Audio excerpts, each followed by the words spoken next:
All right, here we go. So first up, everybody see that? This one's mine. I've been kind of showing this one the past few months as it's made slow and progress. Nice. Finally got the bug back to keep working on my models. So yeah, I've got this was the MiG 17. This is the trumpeter kit with an Ares cockpit in it. So done obviously in the East German markings. Yeah, the attempt here was try to get try to do some weathering and on a camouflage finish, which I really hadn't done much of before. So yeah, try to learn something new with each one, and yeah, nice close up. Wow. Nice. Did you freehand the camouflage or using mask? This one I used like blue tack. Oh, okay. Nice. Yeah. The numbers at the front, are they sprayed with a stencil or are those decals? Those are decals actually, and actually. Really? Yeah, once I get the pictures, I get a little bit of silvering there. I regretfully, yes, I should have sprayed those if I could have known that would have happened. But yeah, that one. Well, we don't see the East German markings, though. Yeah. Again? You sprayed the East German markings. They're gorgeous. No, those are decals too. Work with me. Tell me you sprayed them. No, hey, John, Eric, you spray those. John, you spray those. I know. Are you a mission guy? Say again? Mission? Paint. Oh no, that's I think the bottom is Tamiya and the top is nice. Mr. Color. Did you prime it black again? Yes, this one I did the whole black basing thing. It showed it came out better on the bottom really than the top. The top once you throw on a couple layers of camouflage, you can knock it down pretty easily. But the bottom it turned out better. It looks good around like the drop tanks and stuff. But constantly adjusting. Which black are you using, Eric? Oh, you always ask me. That's the Badger. Is it the Badger? The Styrolines? Oh yeah. Styrolines or whatever it is. Yeah. Harvey, suggestion. Because I was actually interested in this, and I think John Wong mentioned, I think, that he asked about stencils versus decals. It would be interesting to get a demo of somebody who has one of those, is it the Cricut or the Cricut. Well, the Cricut, So somehow to get some sort of demo going for a future meeting, just so, because I've been interested in it, and it'd be interesting to see how it works out. Yeah. Okay. Mr. Vince. I can dummy something. Yeah, Mr. Vince. You're the pro, man. You did my Content 07, and John helped me with the emblems, so that would be great if you could. My next one, I'm going to spray the markings as well. I've got a Cricut as well that I can use. Oh, so nice. Maybe all right. Michael's has got all sorts of Michael's, the craft store.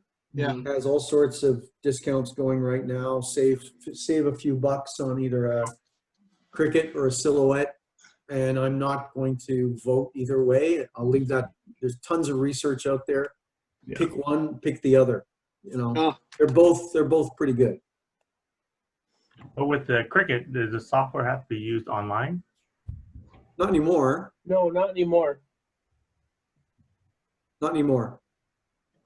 That's good. I don't bother because I only use the Cricut software to move it from someplace else, bring it in, and then push it out, and that's it. I don't draw in the Cricut.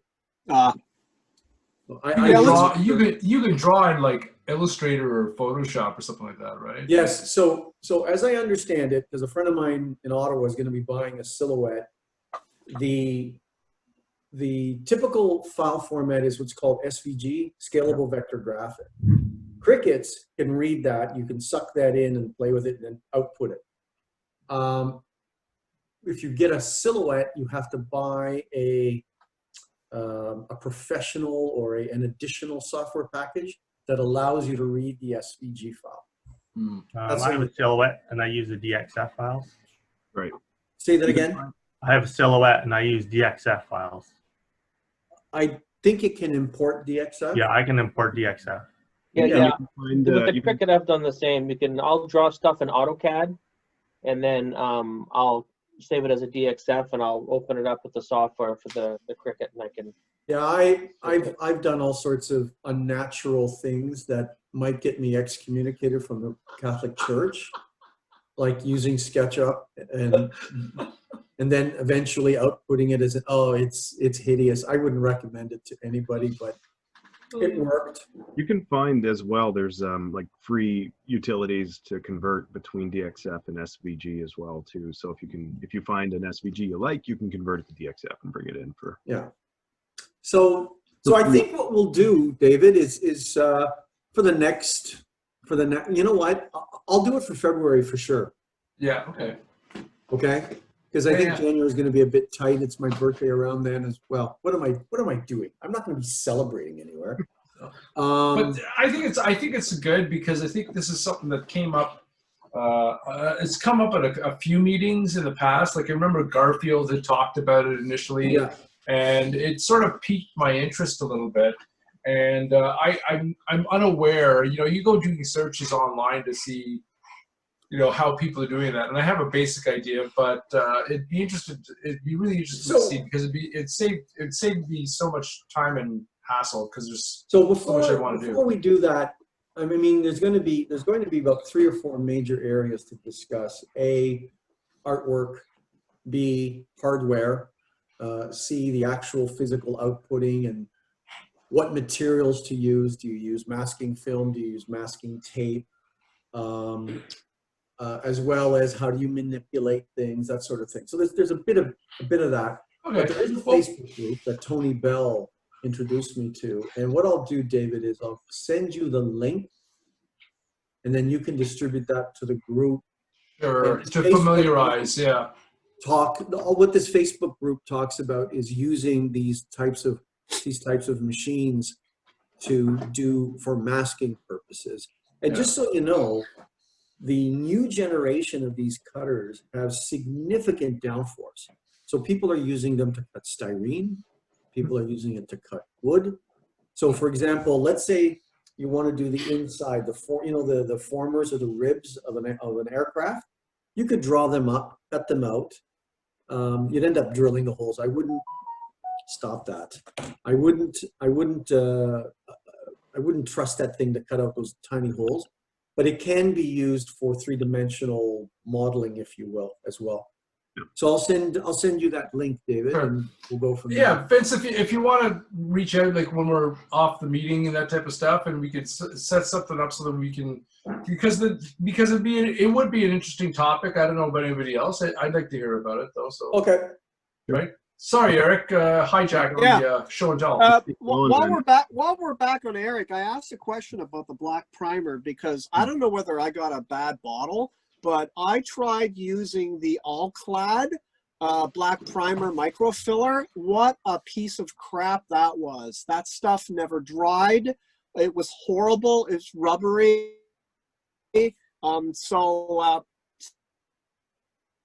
Stay away from it unless I got a bad bottle. Don't use the All-Clad 2 black primer microfiller. Black too also. I've had similar problems. I had it go on, and I could have, by the time I got the model half prime with it, I could have used that model to sand other models. The finish was so rough. Yeah. Mine never dried. Mine never dried, and like they're selling it. So I'm just, everybody I go to say, don't use it. Don't. Was it an old batch? No, everybody's. You heard David. Everyone's having problems with it. So just stay away from the All-Clad 2 black primer microfiller. It's horrible. I used to use that stuff years ago, including all their various clears. Years ago, it was my go-to stuff. And then after 3 or 4 years, none of the stuff would dry anymore. Yeah. So it went into the bin. Yeah, it never dried. Never dried. Horrible stuff. Anyway, sorry, we're holding up that.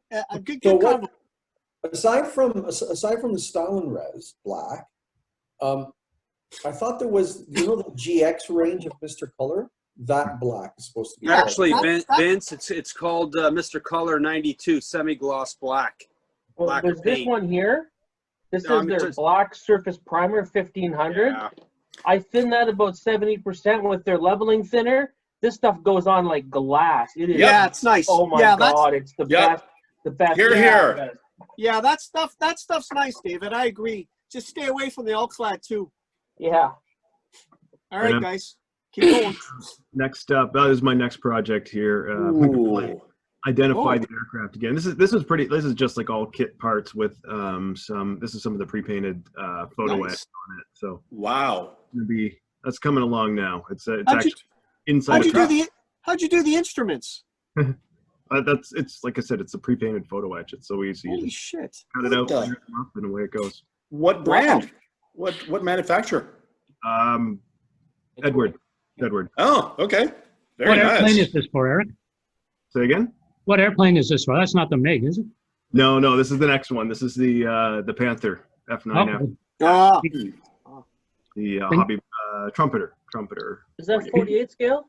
Yes, it is. Can you go back to the MiG for a second to show a top side?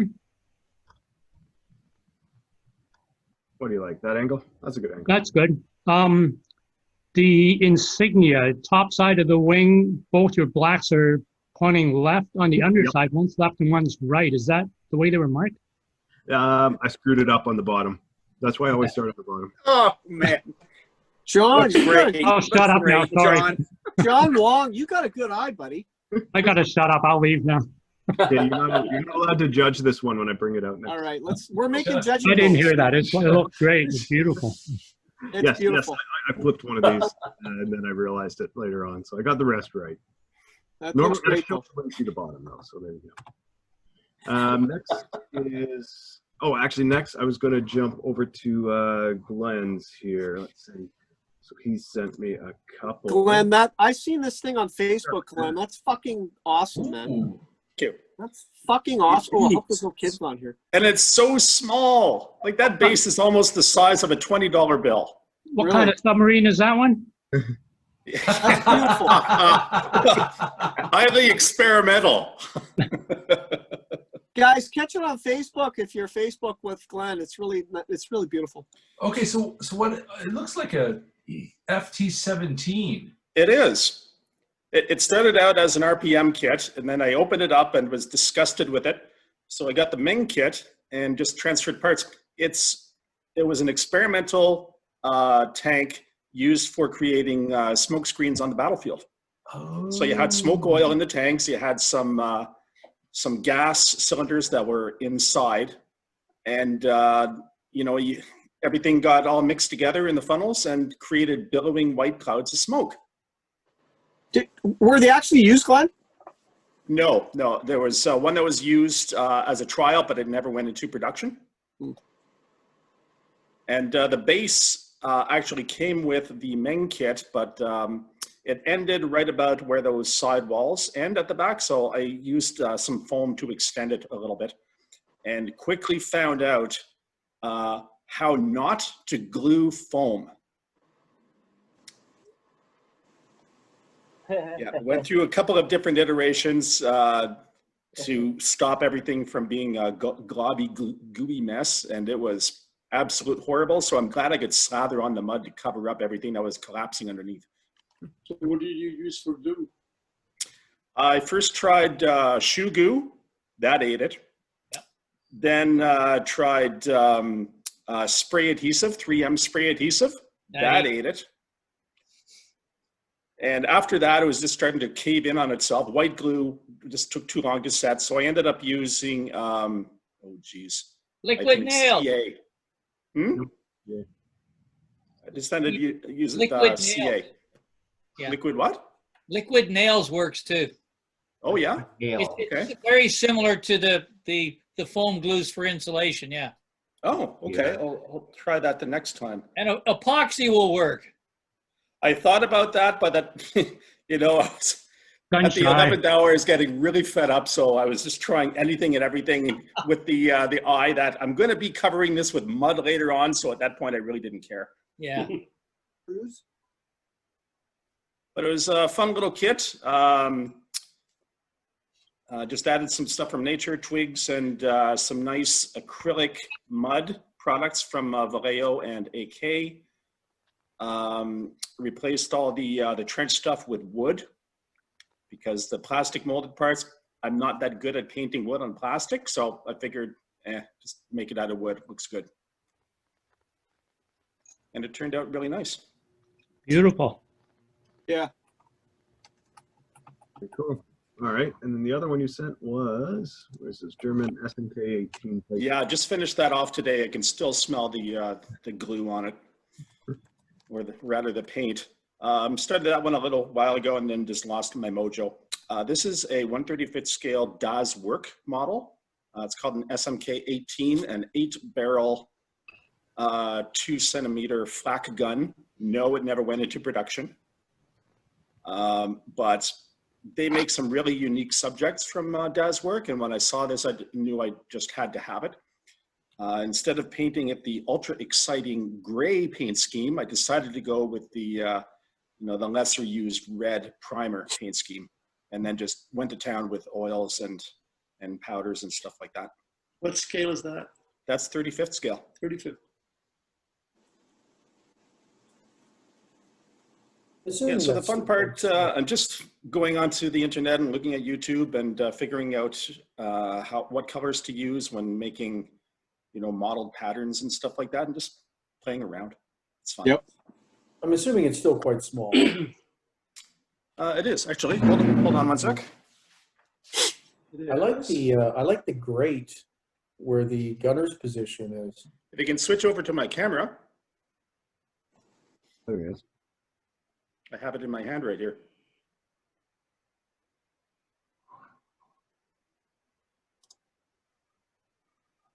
Yeah, it's maybe about 6 square inches. Nice. Can't see it. A little higher, a little higher. Little higher. Right. Oh, yeah. Wow. Nice, nice. Yeah. This will come in handy when these skills, when you become a webcam girl. Yeah, I'm no Vanna White, but thank you. But yeah, it's a nice little kit. The only thing that went in from outside the box was 8 metal barrels from Master. Oh, okay. Just because the nozzles are just absolutely perfection. Okay. Was it expensive? Was it You know what? expensive? I cannot remember. I would probably, I really can't remember. It's been such a long time since I got it. Very unique. Cool. They make some nice stuff. Very cool. All right, Harvey, then I guess next up were the photos you sent over to me. If you Am I the last then? We're it. Yes, this is the last. Okay, so I'm gonna get you to Eric to flash these through, and I'm gonna use that as a segue to talk about putties, fillers, and adhesives. Okay, so whatever you want to call up first, Eric. Well, I've got the clamped up one there. Yep. Everyone gonna see something up here? Hold on. You not see that? Sorry, You can. on my screen? Nope, not yet. I can see it. You see clamps and glue. Yeah, Yeah, we clamps, see the- glue, submarines. How come I can't see it? That's weird. What are you looking at, Art? I just see you guys. I just see you guys. Pornhub. I just.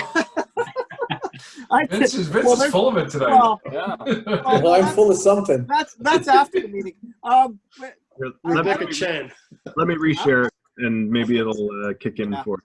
I can probably make it up, though. I think I know what I sent you, but no, I only see you guys. Ah, there we go. Is that better? Wait. Yeah, I got it now. Oh yeah, now we All can right. see it.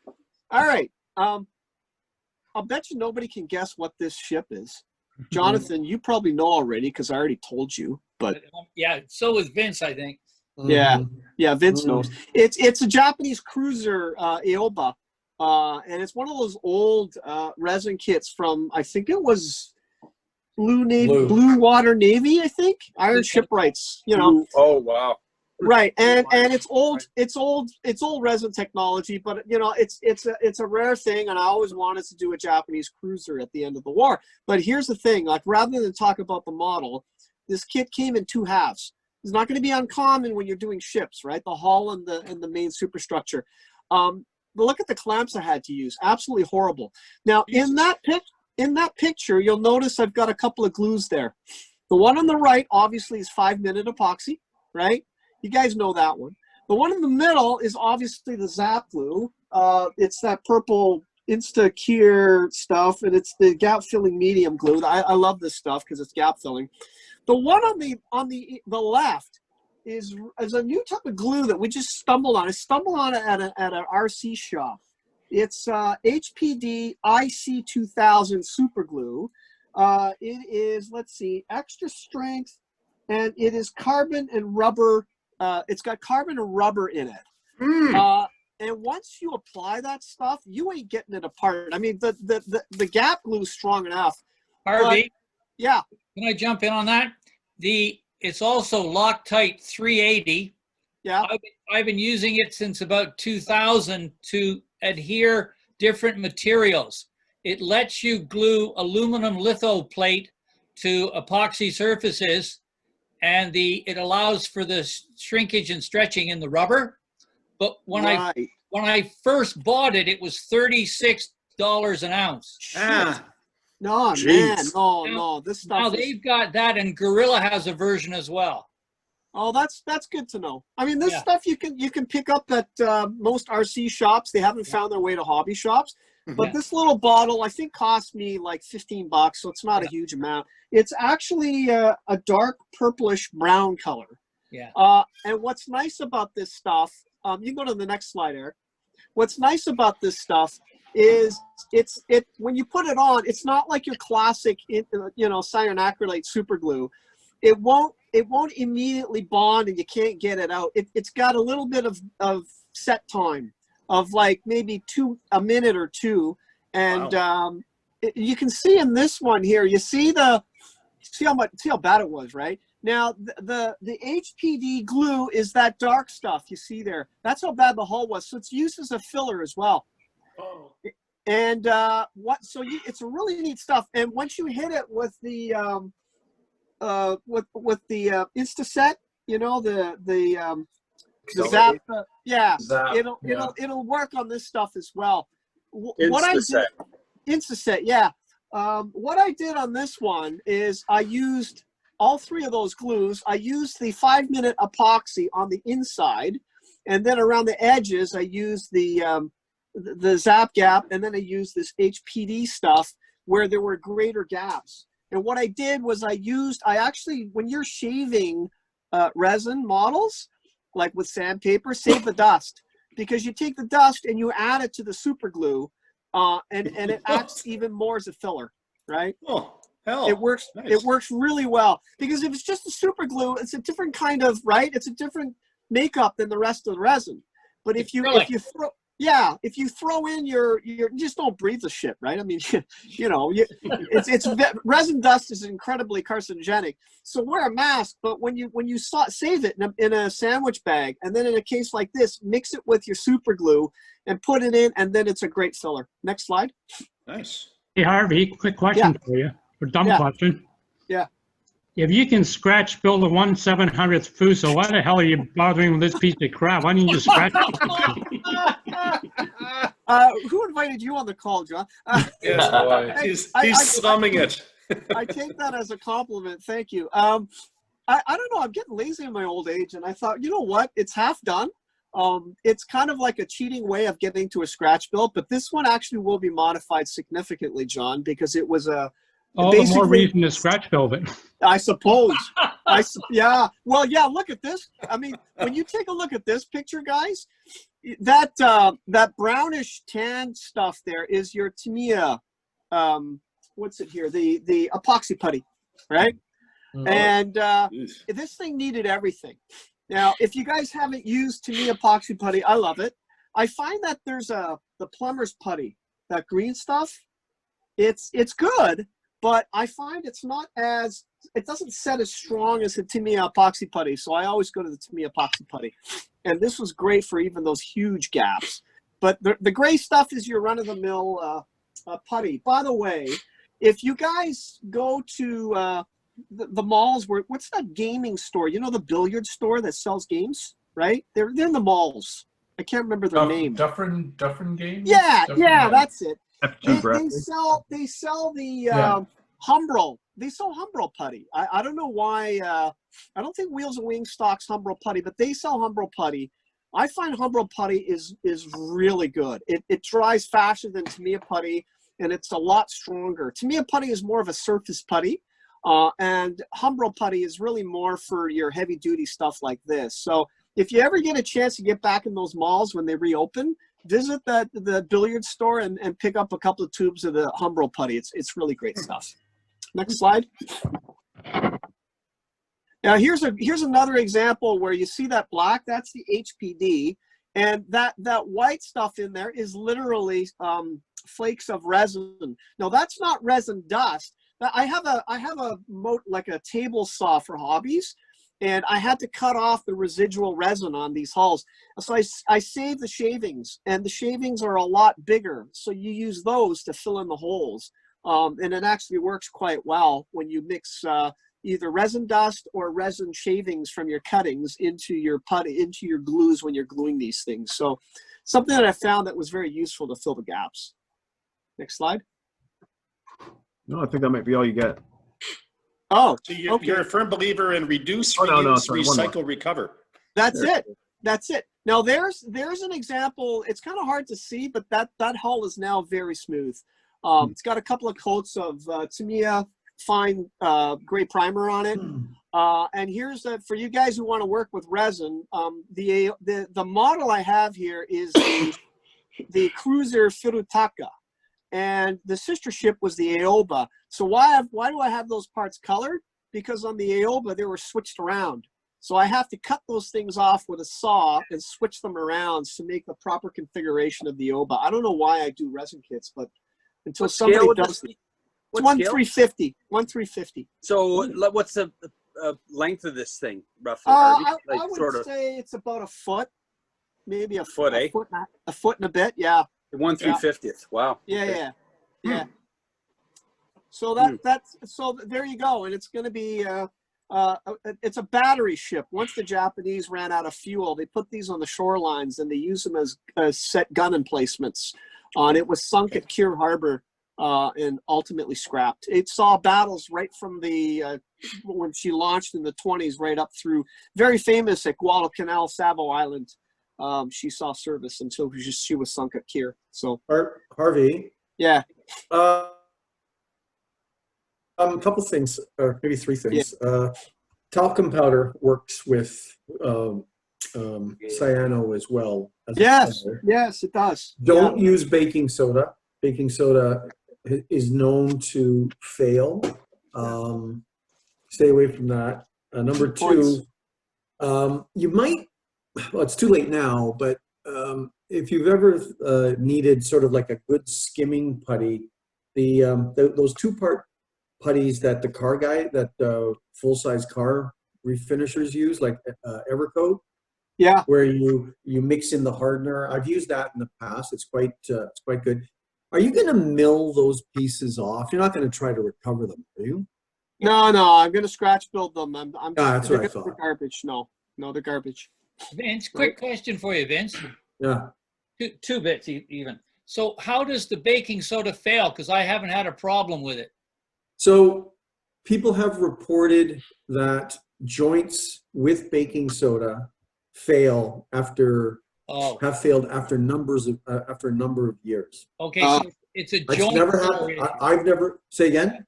I don't use it to fill a joint. I use it to fill a void. Okay. And then the second one is, when you talk about talc, do you mean real talc or baby powder, which could be baking? Yeah, I agree. I take that back. The problem with baby powder is it'll have fragrances and other crap in it. You really need proper talc. It'll smell wonderful though. Yeah, but don't forget, some baby powders aren't talc. They are cornstarch. Carcinogenic. Yeah, but the cornstarch one is flammable. Yeah. So use proper talc. Oh, right. Gotcha. Good. Did I hear right that they got rid of baby powder or something? Did I I think there was like a massive class action. They got sued or something. Yeah. Yeah. Oh, you mean like McDonald's hot coffee? Yeah. Okay. No, no. Yeah. The best stuff is actually cocaine, because by the time you put it on, you can't see your fucking model anyways, you know. Anyways, that's it. Oh, by the way, a final tip if you're working with resin, I found that you can actually put resin parts in boiling water, no problem. It doesn't melt it. It's actually really good when you've got a thick piece of hull like this, or even a wing. Boiling water will really help bend the parts back. So there's no worries about boiling water melting resin. I've never had a problem anyways. That's all I got. A couple of comments on filling big seams on resin kits and stuff. This stuff here, Abe's Epoxy Sculpt. This is amazing. Now this is this is like a 4-pound kit I got years ago, and I'm still using it. But you can buy smaller kits. I know Sculpture Supply down there in Toronto, they sell like little kits, and they sell like a little, I think it's like a 1-pound kit. It's like 2 little jars that are, you know, maybe about 3 inches across and 2 inches tall. And when you put this into like a really huge seam, you can use like isopropyl alcohol to smooth it real nice. And smooth. Really? Before you do before it cures, you got about 45 minutes to an hour to work with it. Yeah. And then the next day when this stuff cures, it's got about the same consistency and hardness as styrene or like resin or something, right? Yeah. So it's really easy to sand, but it's really tough still, just like the plastic or the resin. And I've been using this for years to fill really big seams on stuff. I mean, you can also sculpt with it too. I mean, guys will sculpt entire figures out of this. Right, eh? How do you? It's hard to see, David. How do you spell it? What is that? Let me switch the lights around here. Okay. Yeah, this is the small bottles. So yeah, see, it's a 2-part A and B mixed together. Epoxy. Where do you buy it, David? Sculpture Supply. Sculpture Supply carries this. This is a big kit. They sell smaller kits as well. For much more affordable, and it comes in all kinds of. This is like a kind of a gray color, which for model guys is nice. But guys sculpt with it, so it comes in like 20 colors. That's right. Great. You can get red and blue and flesh and all this kind of weird colors and stuff. So this stuff here is really the bomb. All the big figure guys when they're building figures, and all the guys that build big resin kits of aircraft and stuff, and they get big wing root seams and everything. They're using this to fill it with. Wow. Yeah. And you've been using it for a while. No problems with staying power over the years, eh? No, it's like this stuff is it's a plastic. So basically, mix 2 halves together, and it turns into like a plastic, right? It's like that plumber's putty stuff, or it's like like Milliput or something. But Milliput hardens, and it's like granite, right? Like I hate Milliput for that reason. This stuff, it's like working with styrene. Oh, nice. Sanding and carving it and doing whatever with it. It's really nice. Because I found the plumber's putty is a bit soft when it dries. It's not hard enough, right? Yeah. This stuff is like in between. This is really nice. Great. Thanks for sharing. I dropped the link into the chat there. So okay. For Sculpture Supply. So there you go. Nice. All right. Thanks.